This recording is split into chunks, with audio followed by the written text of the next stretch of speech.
ఏ officer మాట్లాడతా? ఇప్పుడు నేను మీతో మాట్లాడుతున్నాను, ఇంత మాట్లాడి మీకు నాకు ఏమైనా రిలేషన్ ఉంటుందా? ఒక ఆడపిల్ల మాట్లాడకూడదా?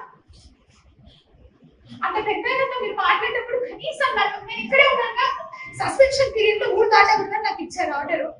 ఆ మూమెంట్ లో మీరు నన్ను అడుగుండొచ్చుగా, నా నంబర్ ఎవరి దగ్గర నుంచి నేను తీసుకొని ఉండొచ్చు. సో మీరందరూ రాస్తున్నారు, మీరందరూ ఎవరెవరైతే ఎలిమెంట్ చేస్తారో రాస్తున్నారు, బాగుంది. ట్విట్టర్ గురించి మీరు కామెంట్ చేశారు. నేను ట్విట్టర్ లో పోస్ట్ చేయకూడదా? నాకు right to freedom of speech లేదా? ఆర్టికల్ 40 నాకు అప్లై కాదా? ఆర్టికల్ 21 రైట్ టు ప్రైవసీ, నా ప్రైవసీని అంతా తీసుకెళ్లి ఈ రోజు మీరు కొంతమంది మీడియాలో పెట్టారు. అది ఎంతవరకు న్యాయం? నా ప్రైవసీ మీకు కాదు. నా రైట్స్ లేవా? కాన్స్టిట్యూషన్ లో వచ్చిందే ఎస్సీ ఎస్టీ కోసం, కాన్స్టిట్యూషన్ లో వచ్చిందే ఎస్సీ ఎస్టీ కోసం. అది డిలీట్ అయిపోతా ఉంది. ఒక గవర్నమెంట్ ఆఫీసర్ మాట్లాడకూడదు.